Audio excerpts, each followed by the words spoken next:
ఆంధ్రప్రదేశ్ రాష్ట్రాన్ని విధ్వంసం చేసిన ముంతా తుఫాను సందర్భంలో పనిచేసిన ఎంప్లాయీస్ అందరికి కూడా ముందుగా ధన్యవాదాలు తెలుపుతున్నాను. సిపిడిసిఎల్ పరిధిలోని ఎంప్లాయీస్ అందరూ కూడా రాత్రింబవళ్ళు కష్టపడి 24 గంటల్లో విద్యుత్తును మేము రెస్టోర్ చేయగలిగినాం.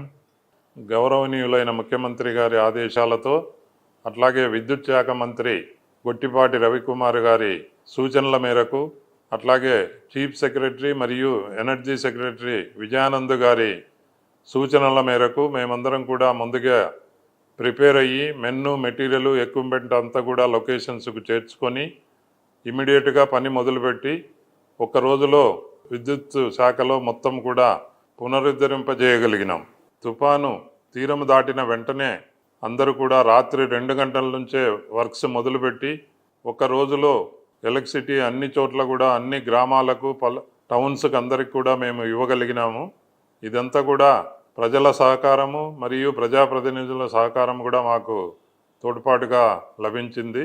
సిపిడిసిఎల్ పరిధిలోని ఎంప్లాయీస్ అందరూ కూడా కష్టపడి పనిచేసి ఎక్కడా ఎలాంటి అవాంఛనీయ సంఘటనలు జరగకుండా, ప్రజలకు కానీ సిబ్బందికి కానీ ఎలాంటి ప్రాణ నష్టం కలగకుండా కూడా అందరూ కూడా కష్టపడి పనిచేసి అందరికి కూడా మేము విద్యుత్తు సకాలంలో అందించగలిగినాము. దీనికి అందరికి కూడా సిపిడిసిఎల్ సిఎండి తరఫున ఎంప్లాయీస్ను సిబ్బందిని అందరినీ కూడా అభినందిస్తున్నాను.